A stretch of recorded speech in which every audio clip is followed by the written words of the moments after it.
Como está a sua vinha? Sua vinha. Vinha é lugar onde se planta uvas. Como está a sua vinha?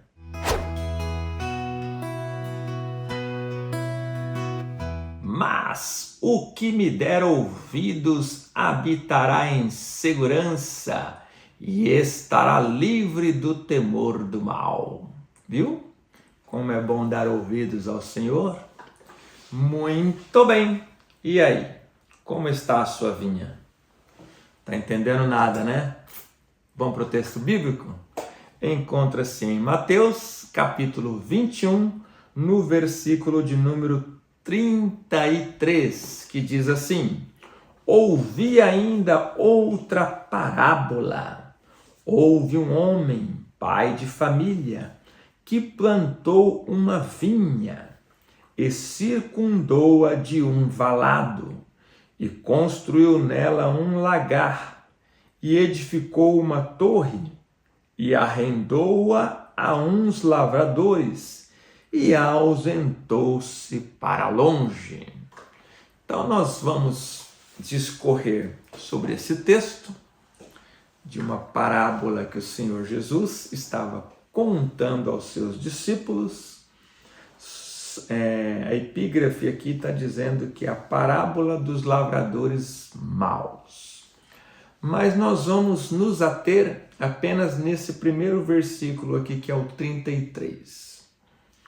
Nós temos aqui um homem que ele constrói, né? Ele planta uma vinha, né? Meu sogro, por exemplo, ele é agricultor. Hoje ele está mais para pecuarista, mas ele começou a vida como agricultor. E ele tinha que chegar lá com um machado e enfrentar todo tipo de dificuldades. Derrubar as árvores, arar a terra, enfrentar animais, né? Cobras, morcegos, animais, onça, né? E hoje você vai lá, ele é um vencedor. Ele venceu na vida. É um lugar agradável de estar. A gente vê ali a prosperidade acontecendo naquele lugar. Mas ele decidiu ir lá plantar a vinha, né? A palavra vinha, na tipologia bíblica, ela vai dizer de alegria, ela vai dizer de mantimento, ela vai dizer de prosperidade, né? Ela vai nos falar tudo isso, a palavra vinha. E aí eu pergunto, como está a sua vinha? A sua vinha você tem que construir. Você tem que construir a sua vinha. Você tem que ir lá, arrancar os galhos secos, arrancar as árvores, arar a terra, preparar a terra, plantar a vinha, tá? E cuidar da vinha. Cuidar da vinha. A vinha ela requer muitos cuidados. Uma vez Deus me deu a graça de eu visitar uma vitivinícola. Vitivinícola é diferente de vinícola. A vinícola é aquela que produz o vinho. A vitivinícola é aquela que produz o vinho da sua própria vinha. Ou seja, o vinho, a uva que ela usa é própria.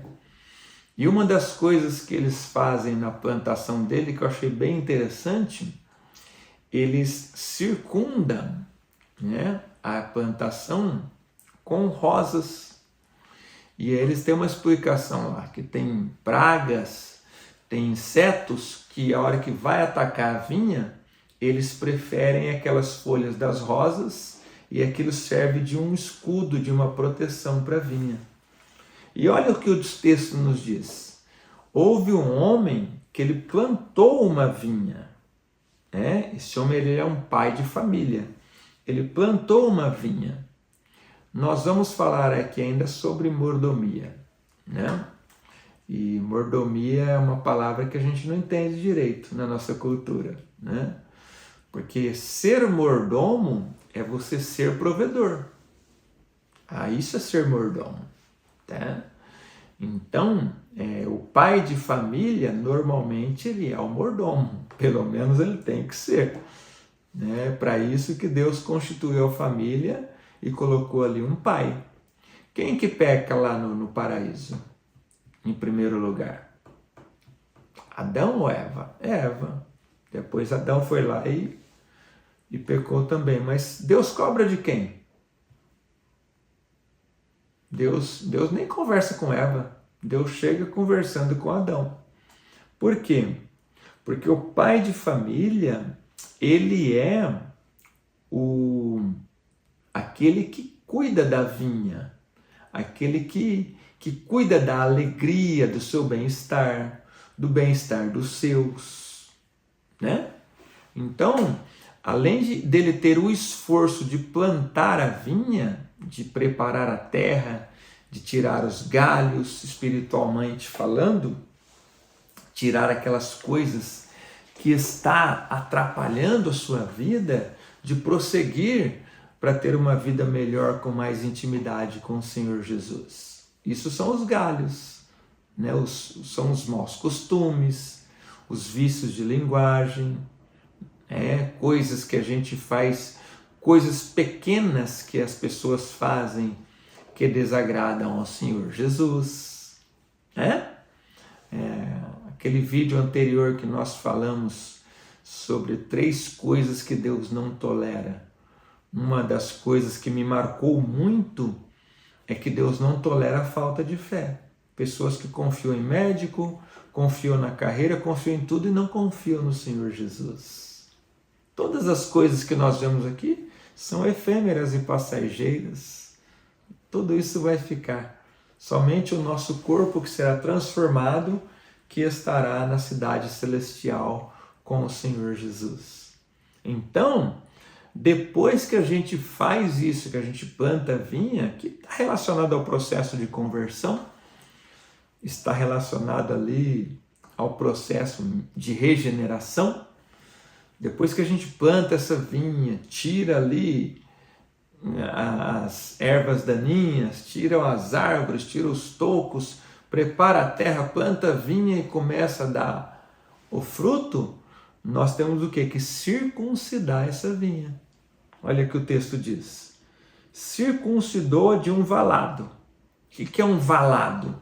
Um valado é um buraco, né? Uma vala grande que a pessoa faz para proteger aquilo de invasores. Como se fosse um buraco bem grande que vai dificultar o invasor invadir a vinha dele.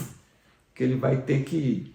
Os estádios de futebol antigos, eles tinham isso. Eles não tinham alambrados e aí tinha um buraco grande que não tinha como a pessoa entrar dentro do campo. Até tem um jogador que uma vez ele foi comemorar e ele não sabia que nesse campo tinha, ele caiu lá dentro do buraco. Era um buracão mesmo, 6 metros, uma coisa intransponível, né? Naqueles castelos medievais, nós vamos ver os valados ali com água em volta, é um rio em volta, que a pessoa não tem, em volta do castelo, a pessoa não tem como chegar ali.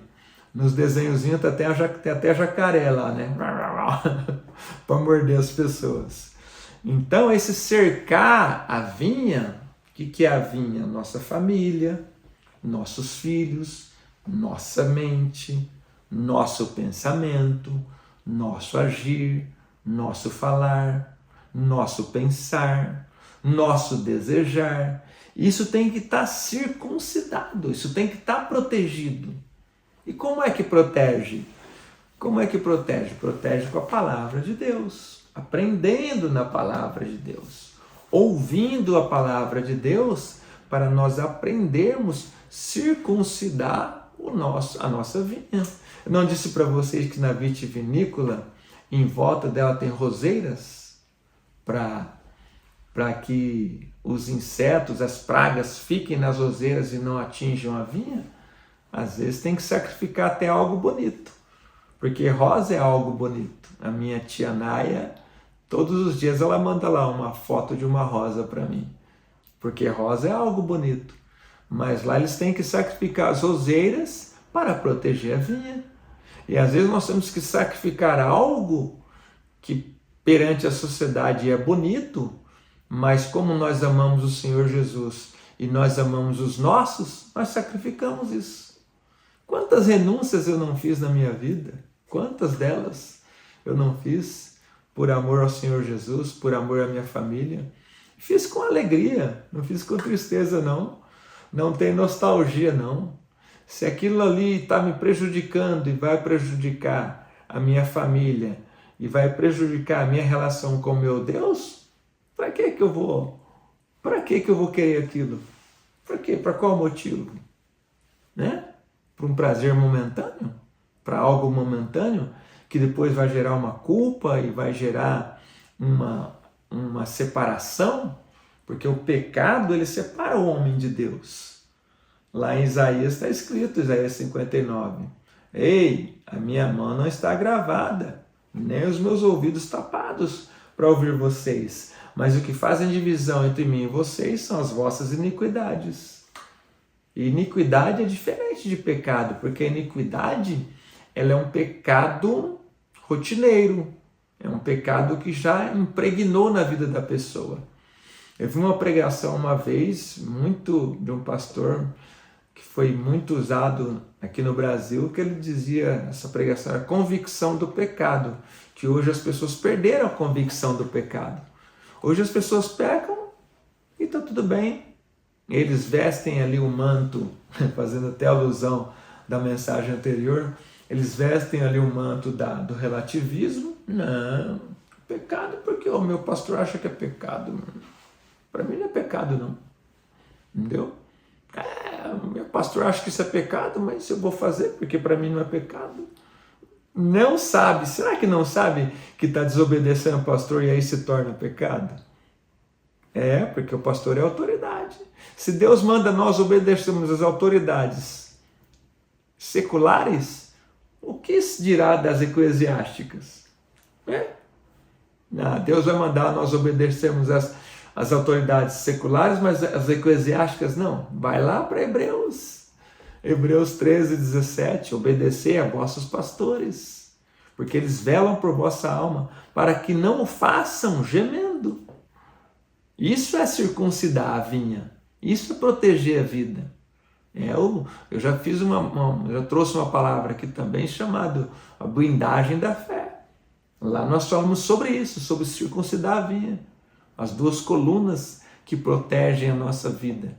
Se nós usarmos essas duas colunas, nós jamais seremos abalados, né? E aí, por fim, o que esse homem faz? Ele vai lá, constrói o valado, constrói nela um lagar. Olha só, hein? Um lagar. O que era o lagar? O lagar onde as vinhas, as uvas eram colhidas, elas eram pisadas ali, né? E ali surgia o suco da vide, o vinho. Vinho quer dizer alimento, quer dizer alegria, quer dizer mantimento, quer dizer prosperidade, né? Sem o lagar, e o trabalho no lagar é um trabalho penoso, né? Essa técnica aí de esmagar as uvas e tudo, é interessante, é algo interessante. Aquele que acha que o vinho que o Senhor Jesus tomava era alcoólico, eu te convido, visita uma vinícola, faz esse passeio na sua vida e vai lá e pergunta para eles lá se aquele vinho natural era o vinho que as pessoas conhecem hoje que se embriagam. Não, era um vinho com baixo teor alcoólico. Tinha que beber muito aquilo ali para fazer a diferença. Por isso que a palavra diz, não dado a muito vinho. Por isso que a palavra nos diz, né? Então, o vinho quer dizer alegria, né? Jesus, quando chega ali nas bodas de Caná, o que ele faz? Ele transforma a água em vinho, né? Neemias, o que Neemias faz? Neemias, ele vai e reconstrói os muros de Jerusalém. Os muros estavam todos deteriorados, sem portões, estava tudo bagunçado lá em Jerusalém pós-exílio. Neemias vai ali, arrisca a sua vida, né? Conversa com o rei, fica triste na frente do rei, Ficar triste na frente do rei era pena de morte.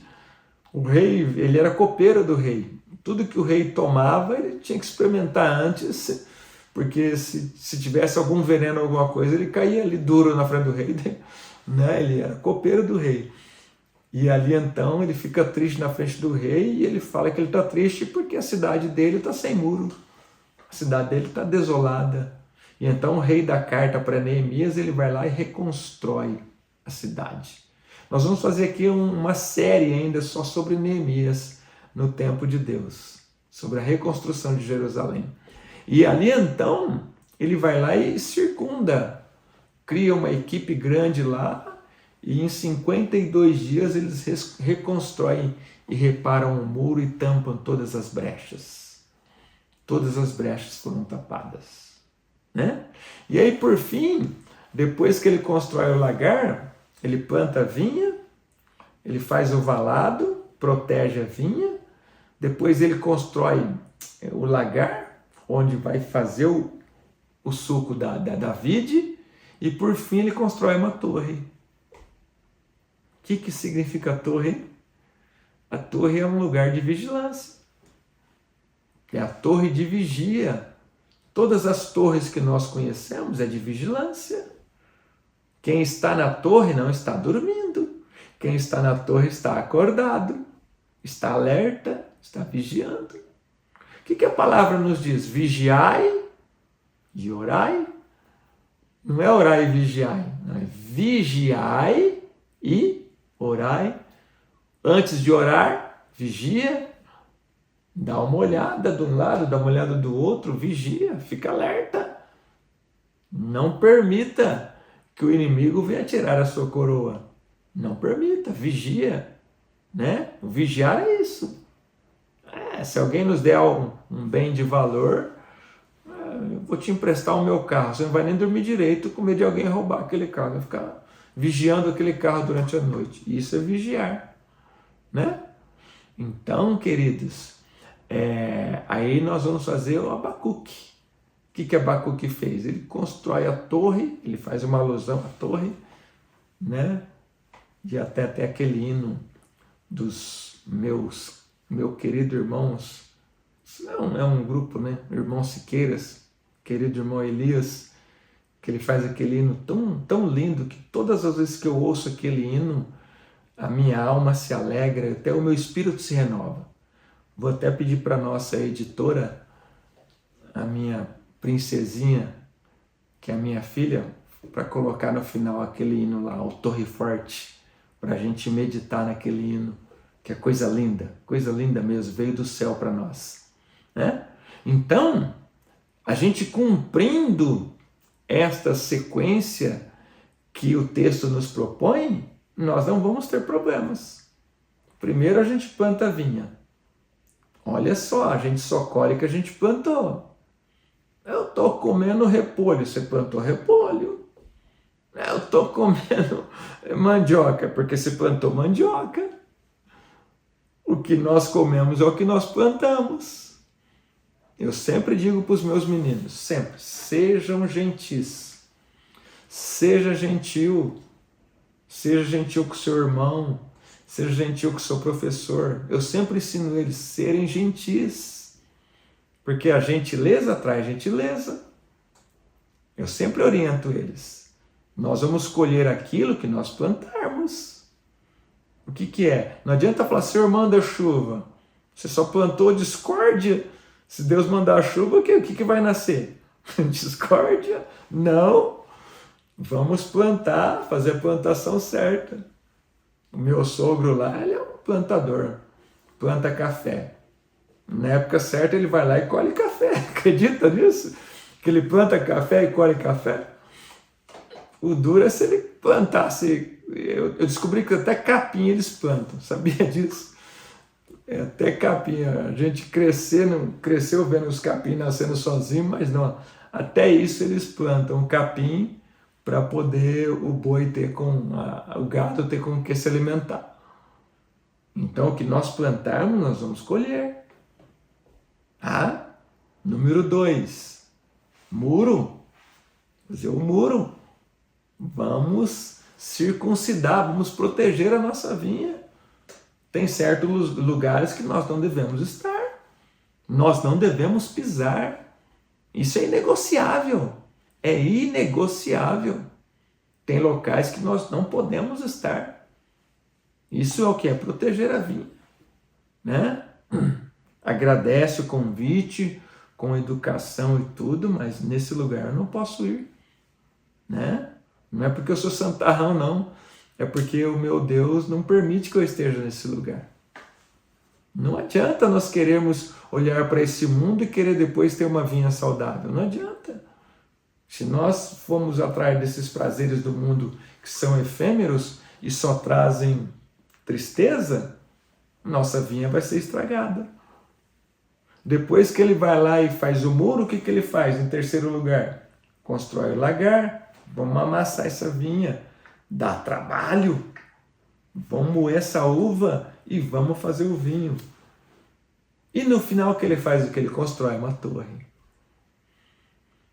Irmãos, eu lembro um testemunho de um ex, ele trabalhava com magia negra, um ex-bruxo, ele conta esse testemunho para nós, que os trabalhos, é um testemunho um pouco forte, mas é verdadeiro, é verídico, e já está na internet, no YouTube, não tem por que eu me furtar de dizer aqui.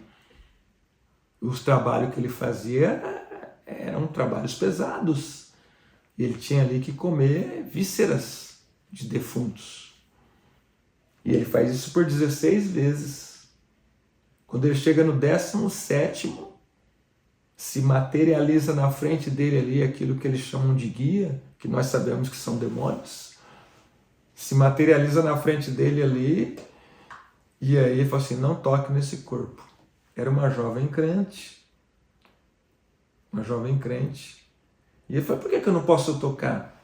Esse corpo aí pertence àquele lá de cima. Então, queridos, quando a nossa vida é consagrada a Deus, nada nos toca. Nada toca em você quando a sua vida é consagrada a Deus. Nada toca na sua família. Nada toca nos teus filhos. Quando você cumpre esses requisitos básicos que o Senhor Deus nos pede. Ficarmos na torre ali vigiando. Vigia, vigia, vigia, vigia, vigia. Aquilo ali está parecendo mal, olha, saída pela direita. Vou correr daquilo ali. Você percebe que a palavra de Deus manda a gente fugir da aparência do mal. Fugir da aparência do mal. Paulo manda nós, ele orienta Timóteo e a gente desfruta dessa palavra, foge dos desejos da mocidade. Por que Paulo não manda enfrentar? Porque é aquilo que é mais forte que a gente tem que fugir. Se aparecer um leão na tua frente aí, você vai enfrentar ele ou você vai fugir? Você vai lá pegar ele pela barba ou você vai fugir? Porque ele é mais forte que você. Então, se tem algo na sua vida que é mais forte que você tem que fugir. Você tem que correr e não estar naquele ambiente. Amém, meu querido? Então eu lhe pergunto, como está a sua vinha? Como ela está? Em que fase ela está? Está cheia de frutos? Está arando a terra? Ela está circuncidada? Tem proteção em volta dela? A vinha pode ser a sua alma.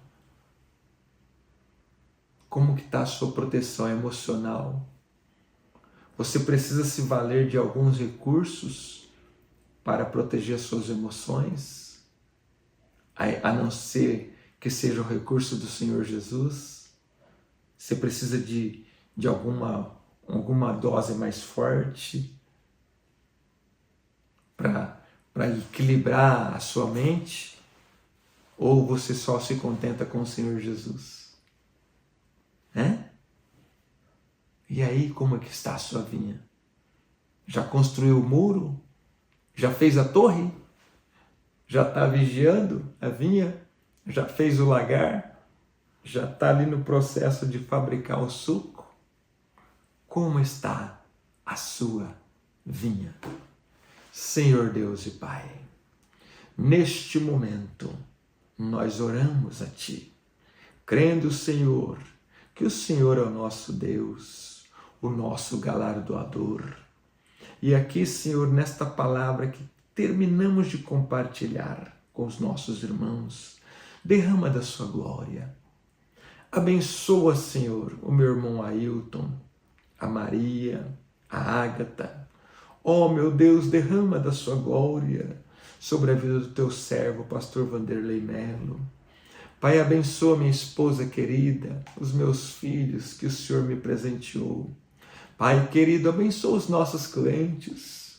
Senhor, continua dando a sua graça à vida deles.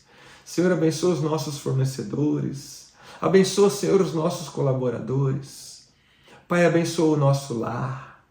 Abençoa os meus irmãos deste lado. Abençoa o meu irmão, seu Dorval, ali em Bitinga. Abençoa o Marcelo, Senhor. A Isa, o Yuri, oh, Senhor. A Vina, derrama da sua glória. A Mirna, Senhor, abençoa a Mirna, Pai. Sim, Senhor, abençoa graciosamente. Oh, meu Deus, o meu sobrinho Rodrigo, aquele primogênito, aquele abençoado, abençoa ele, Pai. Ó Santo de Israel, derrama da sua glória, da sua graça, do seu poder, Senhor, sobre as nossas vidas. Abençoa as nossas vidas, Senhor, abençoa os nossos irmãos.